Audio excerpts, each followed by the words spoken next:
মোচার সব রেসিপিকে ভুলিয়ে দিতে এবার নিয়ে এসেছি একদম ইউনিক একটা মোচার রেসিপি।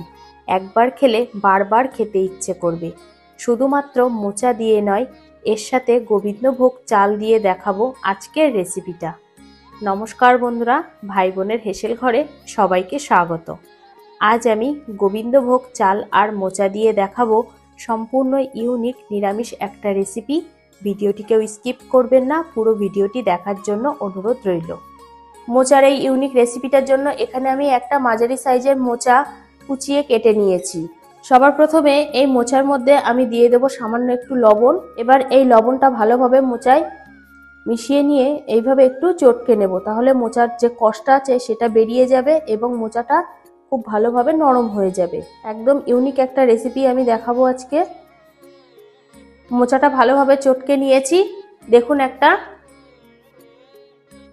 কষ জল বেরিয়েছে, কিন্তু এটা আমি ভালোভাবে এবার ধুয়ে নেব। মোচাটা ভালোভাবে ধুয়ে নিয়ে এসেছি। এবার আমি মোচাতে দিয়ে দেবো আবার একটু লবণ ও হলুদ গুঁড়ো। লবণ ও হলুদ গুঁড়োটা মিশিয়ে নেব। লবণ ও হলুদ গুঁড়োটা ভালোভাবে মিশিয়ে নিয়েছি। এবার আমি এর মধ্যে দিয়ে দেব 1.5 কাপ মতো জল। ভালোভাবে জলের সাথে মিশিয়ে নেব। এবার আমি মোচাটা সিদ্ধ করে নেব। মোচাটা সিদ্ধ বসিয়ে দিয়েছি। এবার আমি নিয়ে নিয়েছি একটা বলে কিছুটা পরিমাণে জল। এবার এই জলে দিয়ে দেব 1 কাপ গোবিন্দভোগ চাল। চালটা ভালোভাবে ধুয়ে নেব। চালটা ভালোভাবে ধুয়ে নিয়েছি। আবার এই চালের মধ্যে আমি দিয়ে দেব 1/2 কাপ জল। এই জলের মধ্যে আমি চালটা 10 মিনিট ভিজিয়ে রেখে দেব। চালটা 10 মিনিট ভেজানো থাক, ততক্ষণে আমি একটা মশলা বানিয়ে নেব। তার জন্য নিয়ে নিলাম একটা ব্লেন্ডার জার। এবার এর মধ্যে দিয়ে দেব কয়েক টুকরো আদা, পরিমাণ মতো কাঁচা লঙ্কা আর দিয়ে দেব গোটা মশলা। এখানে আমি নিয়েছি 1/2 চামচ সাদা তিল, 1/2 চামচ চার মগজ, 1/2 চামচ গোটা জিরে, 1/2 চামচ গোটা ধনে আর নিয়েছি 3টে শুকনো লঙ্কা। সবটা দিয়ে দিলাম।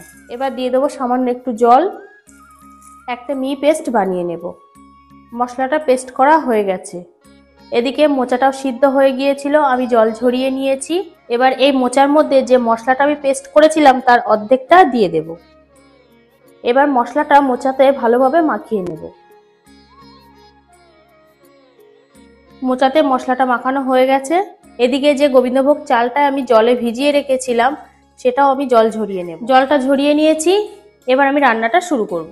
গ্যাসে কড়াই বসিয়ে দিয়েছি। কড়াইটা গরম হয়ে গেছে। এখন আমি এর মধ্যে দিয়ে দেব 2 চামচ সর্ষের তেল। তেলটা গরম হয়ে গেছে। এখন আমি এর মধ্যে ডুমু ডুমু করে কেটে নিয়েছি একটা বড় মাপের আলু। সেই আলুটা আমি ভেজে নেব।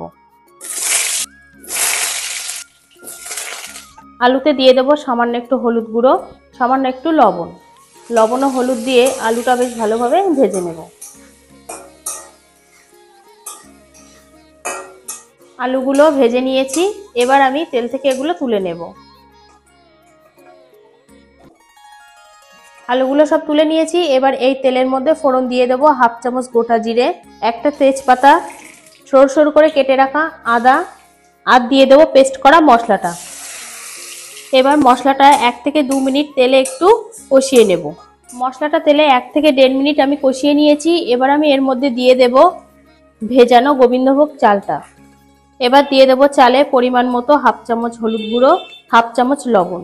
ভালোভাবে চালটাও ভেজে নেব। চালটাও ভালোভাবে মশলার সাথে কষিয়ে নিয়েছি। এবার আমি এর মধ্যে দিয়ে দেব মশলা মাখানো সিদ্ধ করা মোচা আর দেব ভেজে রাখা আলুগুলো। এবার দিয়ে দেবো কিছুটা পরিমাণে বাদাম এবং কিশমিশ। এবার সবকিছু খুব ভালোভাবে কষিয়ে নেব। 3 থেকে 4 মিনিট আমি সবকিছু ভালোভাবে কষিয়ে নিয়েছি। এবার আমি এর মধ্যে দিয়ে দেব 1.5 কাপ জল।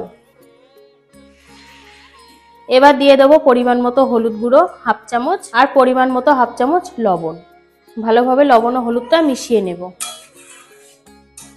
জলটা ফুটতে শুরু করেছে। এবার আমি এর মধ্যে দিয়ে দেবো একটা বড় মাপের টমেটোকে আমি বেশ মোটা মোটা করে কেটে নিয়েছি, সেটা দিয়ে দিলাম। এবার 10 মিনিটের জন্য আমি এইভাবে ঢাকা দিয়ে রান্না করে নেব। 7 মিনিট মতো হয়ে গেছে। আমি একবার ঢাকাটা খুলে নেব। জলটা কিন্তু শুকিয়ে এসেছে। আমি হালকা হাতে একটু নেড়ে দেব। এবার আমি এর মধ্যে অ্যাড করব সামান্য একটু চিনি আর দিয়ে দেবো 1/4 চামচ গরম মশলা গুঁড়ো। এই পর্যায়ে আপনারা চাইলে এখানে একটু ধনেপাতা দিতে পারেন, আমার কাছে এটা না থাকার জন্য আমি অ্যাড করতে পারছি না, আপনারা এখানে ধনেপাতাও দিতে পারেন। এবার আমি চিনি এবং গরম মশলা গুঁড়োটা ভালোভাবে মিশিয়ে নেব। আর দিয়ে দেবো 1/2 চামচ ঘি। আবারও 2 থেকে 3 মিনিটের জন্য ঢাকা দিয়ে দিলাম। 3 মিনিট হয়ে গেছে, আমি এবার ঢাকাটা খুলে নিলাম। জলটা কিন্তু পুরোপুরি শুকিয়ে গেছে, মাখা মাখা হয়ে গেছে কিন্তু। হালকা হাতে আমি একবার একটু মিশিয়ে নেব। রান্নাটা কিন্তু আমার পুরোপুরি কমপ্লিট। এবার আমি এটা একটা সার্ভিং প্লেটে নামিয়ে নেব। রেডি হয়ে গেছে মোচা দিয়ে গোবিন্দভোগ চালের এই ইউনিক রেসিপিটা। এটা কিন্তু এখন গরম গরম ভাত দিয়েই খাওয়া যাবে। এটা খেতে কিন্তু অসাধারণ হয়।